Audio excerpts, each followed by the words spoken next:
कानून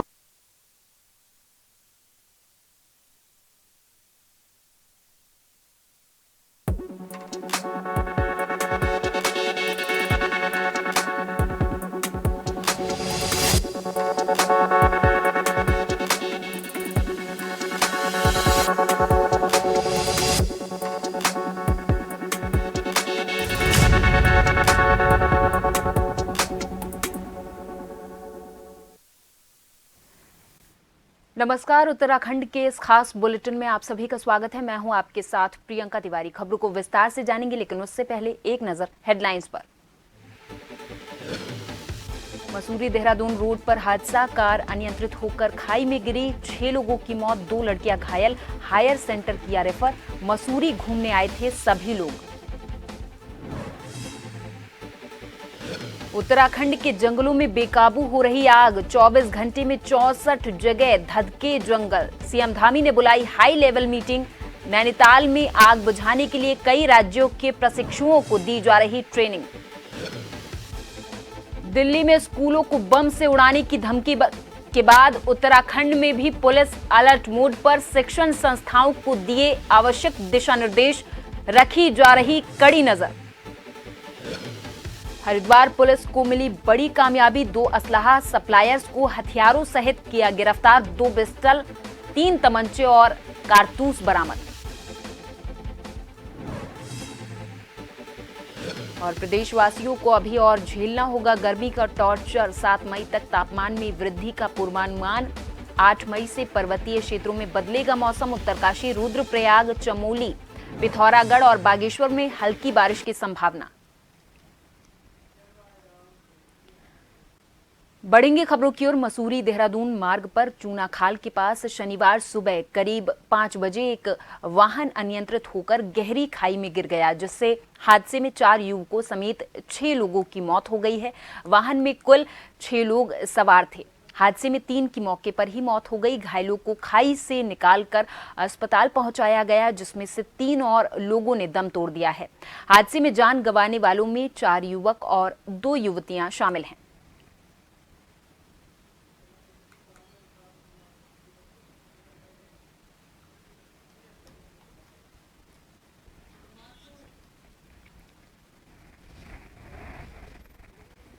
और इस खबर पर हमारे साथ हमारे संवाददाता हिमांशु बरमूला अधिक जानकारी के साथ जुड़ गए हैं। हिमांशु, आपसे समझना चाहेंगे ये हादसा हुआ कैसे, अभी स्थिति क्या है, मरने वाले क्या एक ही परिवार के थे? पूरी अपडेट दें हिमांशु। निश्चित रूप से आपको बताना चाहता हूं कि आज तड़के 5 बजे सुबह के समय में एक सड़क हादसा होता है जो मसूरी और देहरादून के रोड पर स्थित झड़ी पानी है, वहां पर हादसा होता है। और ऐसे में जो है जो अभी तक जांच की गई है उसमें यही सामने आया है कि ये जो हादसा हुआ है इसकी वजह है कार का अनियंत्रित होना। तो अभी तक कुल मिलाकर ये कहा जा सकता है कि एसडीआरएफ और जो फायर सर्विस की टीम है वो जांच करने पर जुटी हुई है, क्योंकि सुबह 5 बजे जब ये हादसा हुआ तो पुलिस को इसकी सूचना मिली और तुरंत फायर सर्विस और एसडीआरएफ की जो टीम थी वो मौके पर पहुंची और रेस्क्यू कार्य को शुरू किया। जिस वक्त ये लोग पहुंचे तो उस वक्त तकरीबन 4 जो युवक हैं उनकी डेथ ऑन द स्पॉट हो चुकी थी और 2 युवतियां जो उनके साथ थी उनकी सांसें चल रही थी। तो उनको जब हायर सेंटर के लिए देहरादून के लिए रेफर किया गया तो उन दोनों ने भी रास्ते में दम तोड़ दिया। कुल मिलाकर 6 लोग कार में थे और 6 लोगों की ही इस पूरे हादसे में मौत हो गई, क्योंकि रेस्क्यू ऑपरेशन के दौरान सुबह का समय था। रेस्क्यू ऑपरेशन के दौरान एसडीआरएफ और जो फायर सर्विस है उसे कड़ी मशक्कत करनी पड़ी और जो उनसे डॉक्यूमेंट मिले थे उनके हिसाब से वो एक देहरादून के एक निजी जो कॉलेज है वहां पर छात्र थे और बताया ये जा रहा है कि रविवार देर रात को वो लोग मसूरी घूमने गए थे और सोमवार को सुबह सुबह वो अपने देहरादून वापस आ रहे थे। हिमांशु, क्या मृतकों के परिजनों को सूचित कर दिया गया है? क्या है अभी स्थिति वहां पर? पुलिस का इस पर क्या कहना है? निश्चित रूप से क्योंकि अभी शवों की शिनाख्त करने का काम पुलिस कर रही है और धीरे धीरे करके उनके परिजनों को पुलिस बताने का काम करने जा रही है। अब कुछ ही देर में जब पोस्टमार्टम की रिपोर्ट आएगी तो उसके बाद उनके घर वालों को सूचित कर दिया जाएगा, क्योंकि ये बच्चे हो सकते हैं कि हॉस्टल में पढ़ रहे हों, हॉस्टल में रह रहे हों, क्योंकि जिस तरीके से बात सामने आई थी कि ये एक निजी कॉलेज के छात्र हैं। लेकिन जिस हिसाब से आए दिन यहाँ पर दुर्घटनाएं हो रही है तो इस पुलिस को मसूरी रोड पर भी अगर देखा जाए तो सतर्कता पहले से ही बरतनी चाहिए। और जो भी यात्री अगर पहाड़ी एरिया में यात्रा करने के लिए आता है तो ऐसे में उसे पहले से ही सतर्कता बरतनी चाहिए और यातायात नियमों का पालन करना चाहिए। जी बिल्कुल, ऐसी सड़कों पर हादसे होते ही रहते हैं तो सभी को सतर्कता जरूर बरतनी चाहिए। धन्यवाद हिमांशु इस तमाम जानकारी के लिए। आप हमारे साथ जुड़े और तमाम जानकारी आपने हमारे दर्शकों के साथ साझा की। राज्यपाल लेफ्टिनेंट जनरल गुरमीत सिंह ने शुक्रवार को राजभवन में उत्तराखंड चारधाम यात्रा की तैयारियों के संबंध में शासन के उच्चाधिकारियों के साथ बैठक की है। इस बैठक में चारधाम यात्रा से जुड़े जिलों के जिलाधिकारी, वरिष्ठ पुलिस अधीक्षक, संबंधित अन्य अधिकारी भी वीडियो कॉन्फ्रेंसिंग से मौजूद रहे। राज्यपाल ने कहा कि विगत वर्षों के अनुभवों से सीख लेते हुए हमें इस वर्ष सभी चुनौतियों से निपटने के लिए रोड मैप तैयार करना चाहिए। उन्होंने कहा कि हर विभाग को अपने फर्स्ट रिस्पॉन्डर यानी यात्रियों और आमजन के संपर्क में सबसे पहले आने वाले कार्मिकों को चिन्हित कर उन्हें प्रशिक्षित करना चाहिए। इनकी सहायता से बुजुर्गों, पशुओं और अस्वस्थ यात्रियों को सुगम अनुभव देने में सहयोग मिलेगा।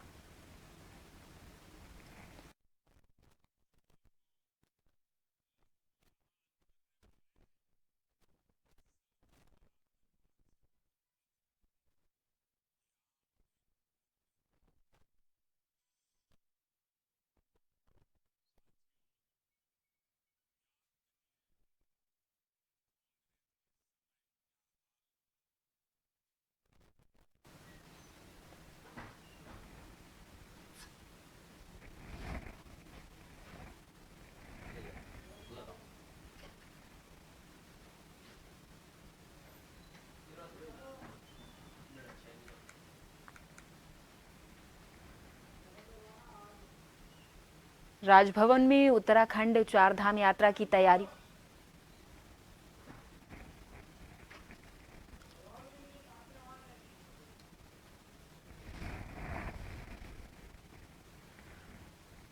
उत्तराखंड में चारधाम यात्रा की तैयारियों के संबंध में शासन के उच्चाधिकारियों के साथ बैठक की जा रही है। इस बैठक में चारधाम यात्रा से जुड़े जिलों के जिलाधिकारी, वरिष्ठ पुलिस अधीक्षक, संबंधित अन्य अधिकारी भी वीडियो कॉन्फ्रेंसिंग से इस बात का ध्यान रख रहे हैं कि यात्रियों को किसी भी तरह की कोई असुविधा ना हो।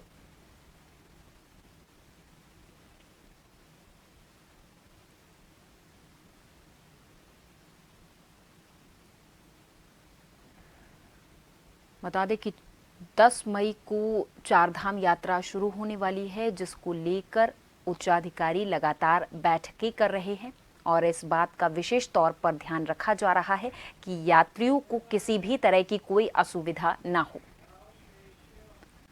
हरिद्वार पुलिस कप्तान परमिंदर सिंह डोभाल के निर्देश पर पिरान कलियर पुलिस और CIU की मदद से 2 हथियारों के सप्लायर्स को हथियारों सहित गिरफ्तार किया है।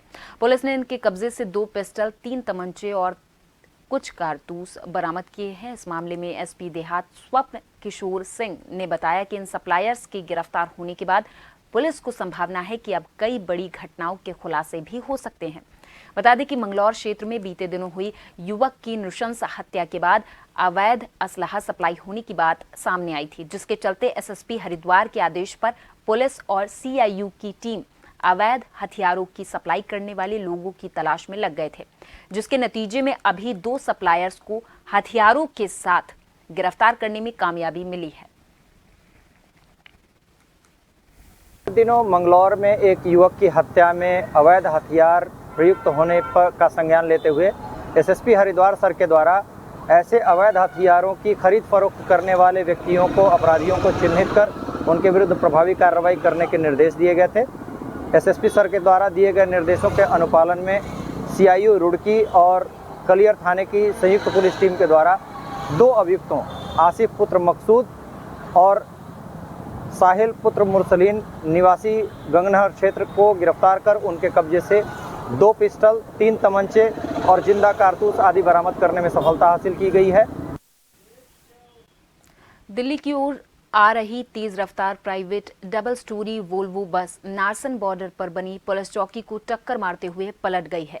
इस घटना में चौकी में तैनात होमगार्ड समेत 6 यात्री घायल हुए हैं। पुलिस ने घायलों को अस्पताल भेजकर उपचार करवा दिया है। जानकारी के मुताबिक घटना सुबह करीब 4 बजे की है, जब दिल्ली से हरिद्वार की ओर जा रही double storey private Volvo bus Haridwar जा रही थी। जैसे ही बस नारसन बॉर्डर के पास पहुंची तो बॉर्डर पर बनी पुलिस चौकी चेक पोस्ट को टक्कर मारते हुए बस अचानक पलट गई और चौकी के परखच्चे उड़ गए। हादसे के बाद यात्रियों में चीख पुकार मच गई। हादसे में चौकी पर तैनात होमगार्ड नरेश भी मलबे में दब गए। इसके बाद बस में सवार कुछ यात्री भी घायल हुए हैं। हालांकि सभी घायलों को शीशे के रास्ते बाहर निकाल लिया गया। अस्पताल में भर्ती भी करा दिया गया है। इलाज जारी है।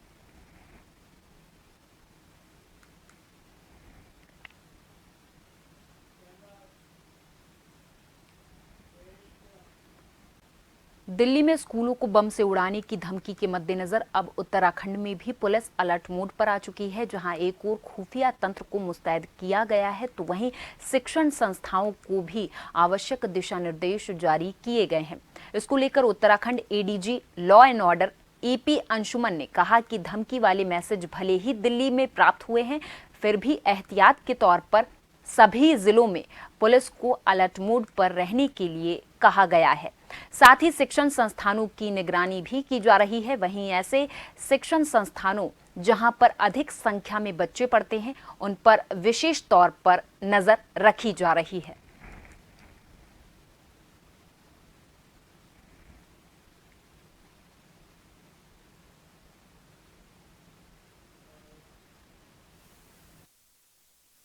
उत्तराखंड के रिलेटेड कोई स्पेसिफिक रिपोर्ट नहीं है इस तरह के, लेकिन चूंकि दिल्ली में इस तरह की एक ईमेल के माध्यम से थ्रेटनिंग मैसेज आए थे, तो उसको देखते हुए हमने तमाम जिलों को अलर्ट कर दिया था। हमारी तरफ से निर्देशित किया गया था जितने भी हमारे इम्पोर्टेंट एजुकेशनल इंस्टीट्यूशंस हैं, बच्चे जहाँ पढ़ते हैं, बड़ी संख्या में जहाँ बच्चे जाते हैं, तो उन पर विशेष निगरानी करने के लिए पुलिस को बताया गया है, स्थानीय पुलिस को, और इस संबंध में कार्रवाई की जा रही है।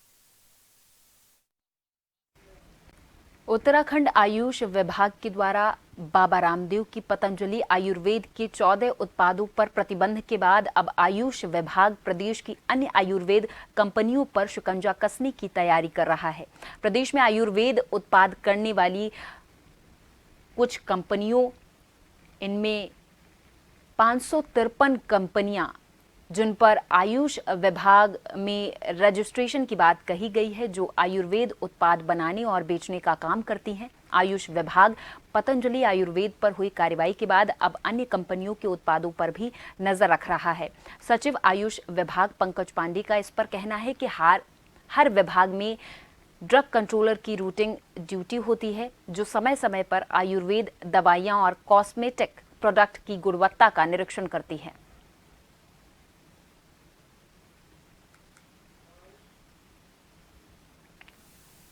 देखिए, जो मेरे द्वारा या अपने जो हमारे डिस्ट्रिक्ट ड्रग लाइसेंसिंग अथॉरिटी हैं, उनको ये निर्देश दिया गया है कि समय समय पे जो भी मैन्युफैक्चरिंग यूनिट्स हैं हमारे प्रदेश में आयुष की, उनका निरीक्षण किया जाए, उनकी दवाइयाँ की टेस्टिंग की जाए। अगर कहीं कोई अनियमितता पाई जाती है तो उस पर नियमानुसार कार्रवाई की जाए। का रुख करेंगे। बताते चले कि उत्तराखंड में जंगल में लगी आग विकराल रूप लेती जा रही है, जहां एक तरफ शुष्क मौसम के चलते तेजी से फैल रही आग काल बन रही है। शुक्रवार को 24 घंटे के भीतर प्रदेश में आग की 64 घटनाएं नई हुई हैं, जिनमें कुल 75 हेक्टेयर वन क्षेत्र को भारी नुकसान भी पहुंचा है। फायर सीजन में अब तक कुल 868 घटनाओं में 1086 हेक्टेयर वन क्षेत्र जल चुका है। वन विभाग सेना के सहयोग से लगातार आग पर काबू पाने का प्रयास तो कर रहा है, लेकिन अभी तक इसमें सफलता नहीं मिली है। मसूरी वन प्रभाग के आरक्षित वन में भी जंगल सुलग रहे हैं। शुक्रवार को यहां 3 स्थानों पर आग लग गई है। इसके अलावा भूमि संरक्षण, रानीखेत वन प्रभाग, अल्मोड़ा वन प्रभाग, सिविल स्वयं, अल्मोड़ा वन प्रभाग, बागेश्वर वन प्रभाग, हल्द्वानी वन प्रभाग, तराई पूर्वी वन प्रभाग, रामनगर वन प्रभाग, लैंसडॉन वन प्रभाग आदि जगहों पर आग की घटनाएं दर्ज की गई हैं। मुख्यमंत्री पुष्कर सिंह धामी शनिवार को राज्य में जंगलों में आग की घटनाओं को रोकथाम के लिए किए जा रहे प्रयासों की समीक्षा करेंगे। वो दिल्ली से वर्चुअल माध्यम से समीक्षा बैठक की अध्यक्षता करेंगे। इस बीच वन मंत्री सुबोध उनियाल भी शुक्रवार को दैनिक समीक्षा में वनाधिकारियों को वनों में अग्नि नियंत्रण के लिए प्रभावी कदम उठाने के निर्देश दे चुके हैं। क्षेत्र में है और ये नैनीताल वन प्रभाग की मनोरा रेंज है और हम अभी कंपार्ट नंबर 3 पे हैं। तो यहाँ सुबह हमारे पास सूचना थी कि आग लगी हुई है, तो जिसमें हमने तत्काल अपनी टीम को मोबिलाइज़ किया हुआ है और साथ ही जो हमारी FTI है फॉरेस्ट ट्रेनिंग इंस्टीट्यूट, वहाँ के भी आज हमारे पास 30 ट्रेनीज जो रेंज ऑफिसर्स हैं वहाँ पे जो अंडर ट्रेनिंग है वो भी यहाँ पे आए और हमारे जितने भी अधिकारी हैं उसमें हमारे chief commander Shri PK Patro साहब हैं, बिजुलाल साहब हैं कंजर्वेटर, मैं हूँ और हमारा सारा स्टाफ यहाँ पे आया क्योंकि ये क्षेत्र आबादी के साथ लगा हुआ है और साथ में ही आर्मी की कॉलोनीज़ हैं। तो इसको देखते हुए त्वरित इसमें कार्रवाई की गई और फायर टेंडर का भी इसमें प्रयोग करते हुए त्वरित ही इसको नियंत्रित कर लिया गया है। बता दें कि उत्तराखंड में आग लगातार फैलती जा रही है। इससे जंगल के पेड़ों को नुकसान तो पहुंच ही रहा है, यहाँ मौजूद पशुओं को भी नुकसान पहुंच रहा है। बता दें कि 64 नई घटनाएं अब तक आग की घटित हो चुकी हैं, जिनमें कुल 75 हेक्टेयर वन क्षेत्र को भारी नुकसान पहुंचा है। फायर सीजन में अब तक कुल 868 घटनाओं में 1086 हेक्टेयर वन क्षेत्र जल चुका है। वन विभाग सेना के सहयोग से लगातार आग पर काबू पाने का प्रयास तो कर रहा है, लेकिन फिर भी कहीं न कहीं असफलता हाथ लग रही है, क्योंकि ये आग लगातार फैलती जा रही है। तस्वीरें आपके सामने हैं, जहां पर उत्तराखंड के जंगलों में आग लगातार बेकाबू होती जा रही है। 868 घटनाएं अभी तक सामने आ चुकी हैं। हालांकि इस पर उत्तराखंड के पुष्कर सिंह धामी लगातार नजर बनाए हुए हैं और वो जंगल में आग की घटनाओं की रोकथाम के लिए किए जा रहे प्रयासों की समीक्षा करने की बात भी कर चुके हैं। शनिवार को राज्य में फैले जंगल में जो आग की घटनाएं हैं उन्हें रोकने के लिए किए जा रहे प्रयासों की समीक्षा करेंगे। वो दिल्ली से वर्चुअल माध्यम से समीक्षा बैठक की अध्यक्षता करने वाले हैं। इस बीच वन मंत्री सुबोध उनियाल भी शुक्रवार को दैनिक समीक्षा में वनाधिकारियों को वनों में अग्नि नियंत्रण के लिए प्रभावी कदम उठाने के निर्देश दे चुके हैं।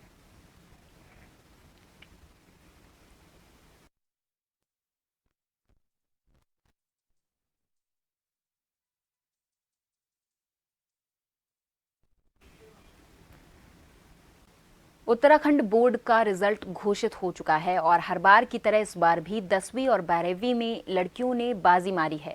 उनका रिजल्ट लड़कों की तुलना में बहुत अच्छा रहा है। ओवरऑल रिजल्ट की बात करें तो वो भी पिछले सालों की तुलना में काफ़ी अच्छा रहा है। दूसरी तरफ ऐसे कई बच्चे हैं जो कि 2 सब्जेक्ट में पास नहीं हो पाए, उनके नंबर भी अच्छे नहीं आए हैं और इसी को देखते हुए विभाग ने ये फैसला लिया है कि जो भी बच्चे 2 विषय में फेल हुए हैं या फिर कोई अपने नंबरों से असंतुष्ट है तो वो एक फॉर्म भर के दोबारा उन 2 सब्जेक्ट्स का पेपर दे सकता है, जिसमें या तो वो फेल है या फिर उन्हें लगता है कि उनके नंबर कम आए हैं।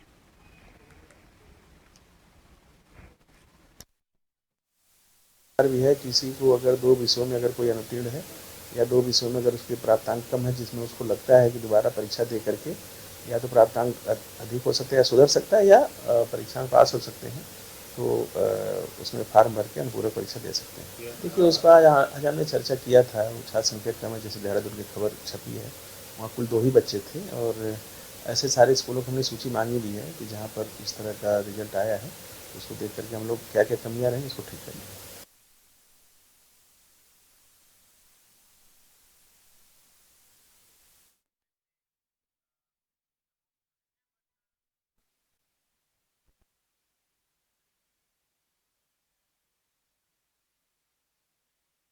किया गया है और सभी को निर्धारित वर्दी धारण करने और नियमानुसार उच्च कोटि का टर्नआउट रखने के लिए निर्देशित भी किया गया है।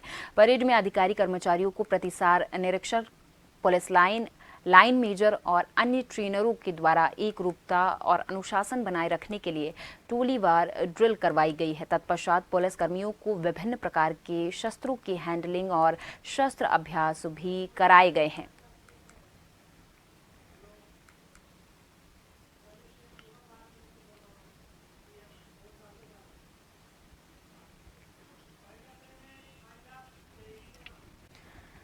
और इसी के साथ इस बुलेटिन में मेरे साथ बस इतना ही। आप देखते रहें जन टीवी। नमस्कार।